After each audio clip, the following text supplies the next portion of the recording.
If you're looking for ways to save money with your DIY home decor, then you've definitely come to the right place.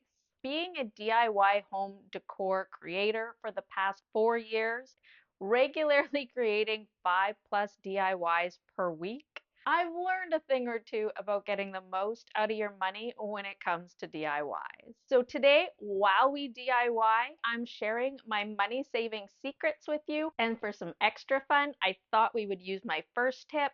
Use what you already have on hand and create DIYs using things I already had in my craft stash. Now, whenever shopping my stash, my favorite thing to do is go around my craft room to find items that speak to me. And then I compile those all on a table and go through them slowly, picking out which ones I think I can DIY with immediately. And one of the first things that grabs my eye are these tin plated clip-on frames that I got from Dollar Tree, which actually leads me to my second tip, which is know where to shop. Know if you're better off getting your supplies from the craft store or from Dollar Tree. To start this DIY, I simply removed the backing from each of the picture frames so that I could work with the wood frames first. And then I broke off the back piece that allowed this picture frame to stand. I quickly sanded down each of the backings to make sure that they were perfectly smooth, and I did this to all 5 of the frames. I wasn't really feeling the light color of these wood frames. It looked a bit cheap, so I decided to go in with a little bit of Art Minds antique wax and apply that to the outside of each of the wooden frames. And then using a dry, soft cloth, I just wiped away the excess wax.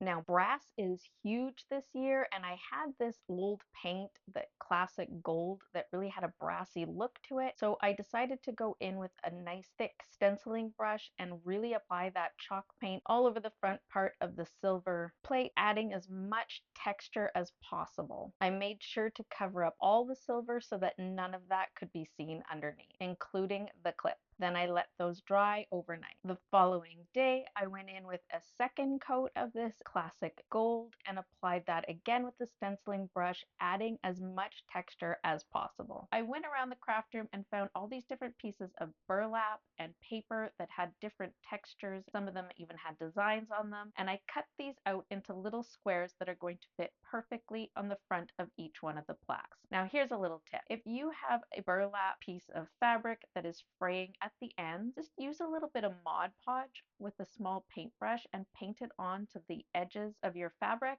and that way it will just stay together. And if there's any little bits hanging off, it just makes it really easy to trim and give yourself a perfect edge. For a little added detail, I went in with different stencils, a stenciling brush, and some chalk paint in different colors that were still neutral though, and using the stenciling brush, I applied a motif to the front of each one of the little cutout papers. Then it was time to put our frames back together. Now, please excuse the band-aid. I cut myself on one of the little metal pieces, and I'll do my best to keep it hidden. Once I had all of the frames put together, I had this long rectangular picture frame that I'd had for eons, and the picture frames actually fit perfectly on top of this rectangle frame. So using some wood glue on the picture frame and then on the edges that will butt up and meet each other on the frames, I just used some wood glue and adhered the 5 frames to the single frame. Then I clamped that together so that the 5 frames were clamped together with the rectangle frame and left that to dry overnight. Now, although I tried to get everything to butt up quite nicely, there were still some gaps. So I just used a little bit of wood filler and my finger to fill those cracks all in and then let that dry. Once it was dry, just using a little bit of sandpaper, I sanded that down smooth and then went in with a little bit more of that antiquing wax just to get the colors all to match. Now, you could use this picture frame to hang photographs or really anything that you want. And the addition of these little pieces of paper with different textures, I think it just turned out so neat, and I cannot wait to display this in my craft room.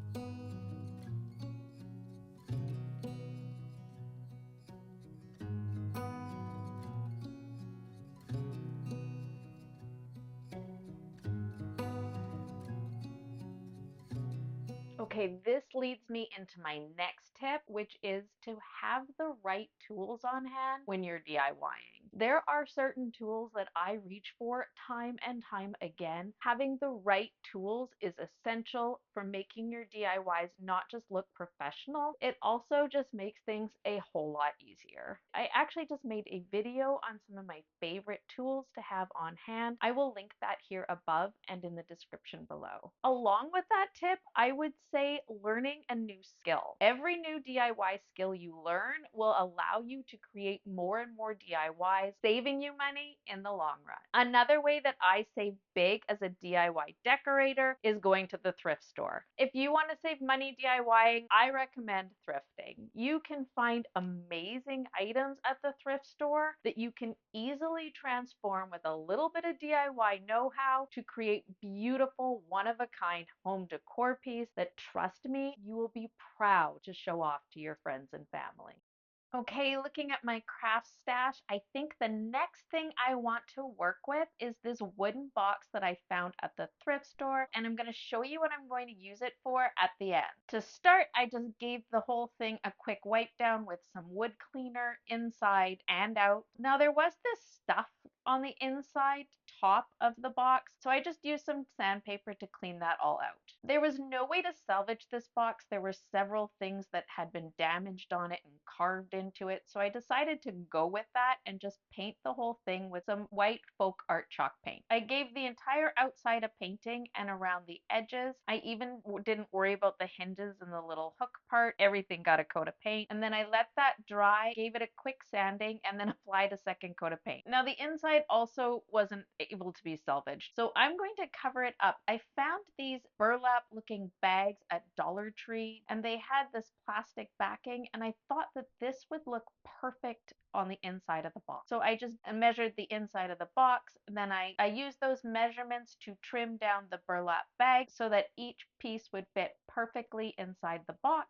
And then I glued everything down with a bit of Mod Podge. I wanted everything to fit in perfectly and look seamless, so I used my little Cricut scraper just to smooth everything out and make sure that those edges were nice and crisp. I did the same thing for the bottom part of the box, again using my Cricut scraper to get those perfect crisp edges. Now in a perfect world, I would have been able to apply a wood applique to the top of this, but I didn't have one in my craft stash. So instead, we're going in with another large stencil, and I'm using oatmeal chalk paint with this large stenciling brush so that it will stand out from the rest of the box but still have that monochromatic look. And since brass is really in right now, I had some rub and buff in antique gold, and I applied this to the hinges and onto the clips so that I could close the box. Now I should have done this step before everything else, but I wasn't really thinking. So at this point I went in with a little bit of sandpaper, but I would recommend doing this earlier, and I just gave everything a really nice scuffing up, making it look worn and antiqued. The little clip part that latched on had fallen off, so just using some hot glue, I reapplied that and gave it also a little bit of rub and buff. And there you have it. I love the way this turned out. You could use it as a beautiful decor with flowers or put in some jewelry. Personally, I'm going to use this to store our TV remote.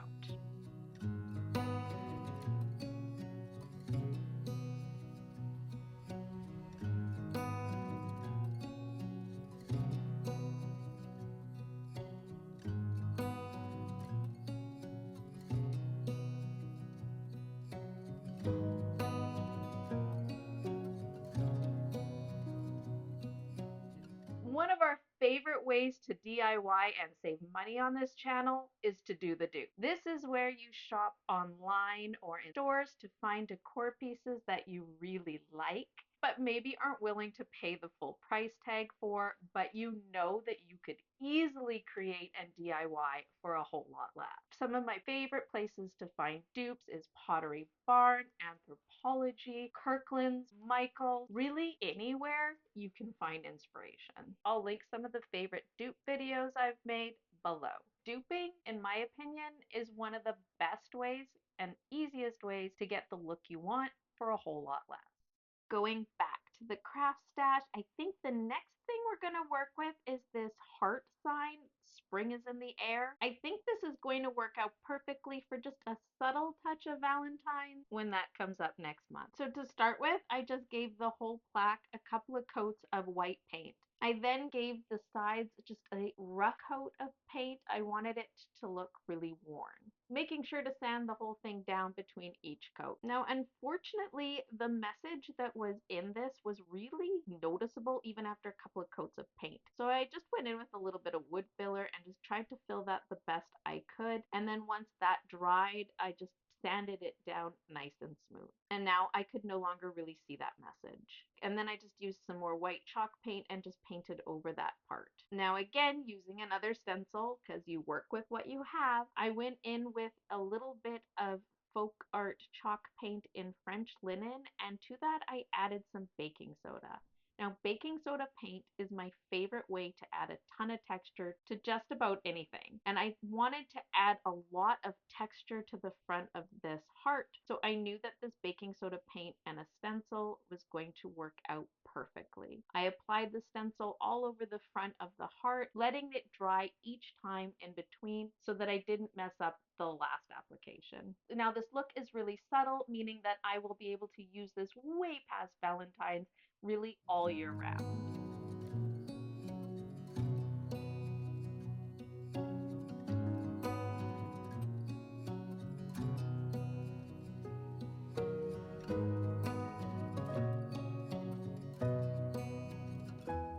One of the comments I often get is, sure, it only cost such and such amount, but she had to buy this paint and that paint, which is true. Initially, you do have to make the investment, but one of the ways I've found to save is to repeat that color scheme throughout your decorating. So an example of that would be during Christmas, I went with a lot of antique gold. Yes, I had to buy a couple of cans of spray paint and one thing of chalk paint, but in the end, I created so many DIYs for our home. Another way that I love to save money is year-end and seasonal sales. Just be careful when you do this because you don't want to buy a bunch of things in the end you're really not going to need.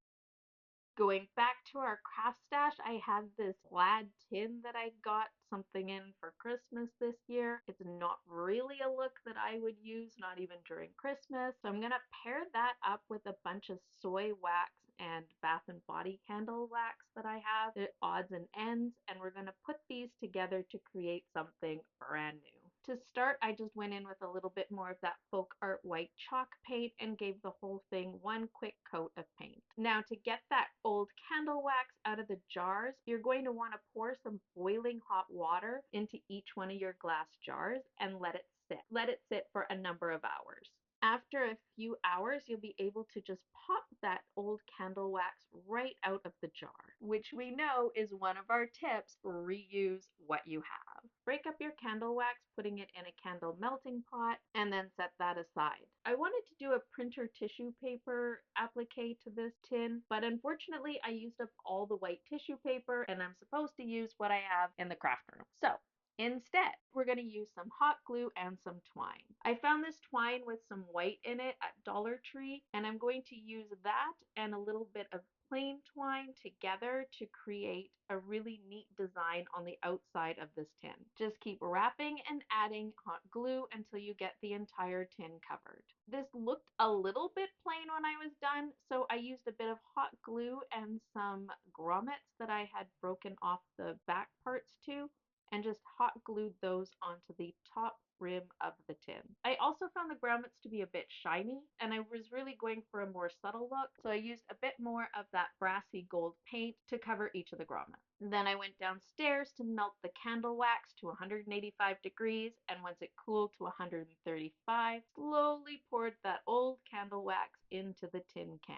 Now, if you have any wick bits floating around when you melt your wax, no big deal, just scoop those out and then you can keep using the wax. I let the candle sit overnight. There you go, the finishing look. This was such a great way to use old candle wax.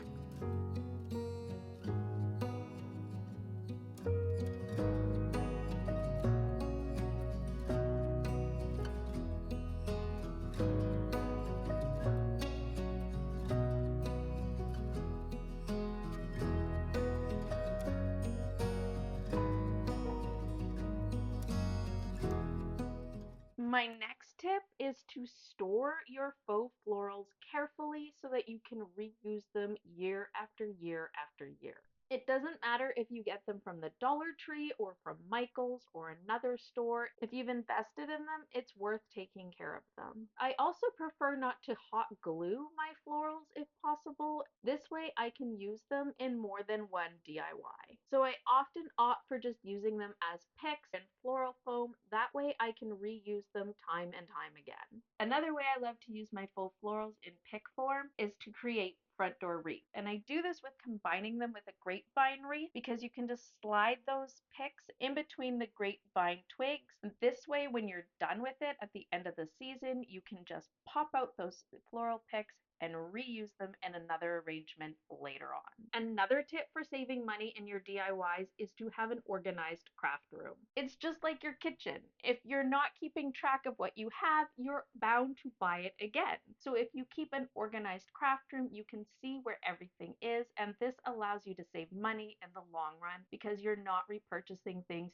you already have to use. Right. In fact, that's what we're going to do right now with our next DIY. I made this white grapevine wreath for Christmas DIY this year. I will leave the link in the description below and above here if you're interested in seeing how I did that. But we're going to take this wreath apart so that I can reuse the wreath form and a few of the picks that are already in the wreath. And I'm going to take the time to store these pine picks in a Ziploc bag, separating them by color. That way next year when I'm ready to do my Christmas DIYs again, I'll know exactly where they are and I won't have to repurchase. I'm also going to remove the ribbon from this wreath form and then carefully wrap it, making sure that it's nice and smoothed out, and then store that in plastic bags as well. Now we have our white wreath form ready to go. I found these winter picks at Michael's. They were 75% off, so they only cost me under $7 each. And each of the picks came with a whole bunch of clusters of these wonderfully textured greenery that, although can work for Christmas, it doesn't scream Christmas, so it will work as a winter wreath as well. So I'm just going to take those greenery picks and slide them in between the grapevine twigs wherever they will fit, going in both directions. I want this to look really natural. From the previous wreath, I had these little frosted greenery picks and some pine cones, and I'm just going to add these to the wreath as well. And there you go, the finished look. I love how this wreath turned out, and I am definitely going to be proud to hang this on my front door.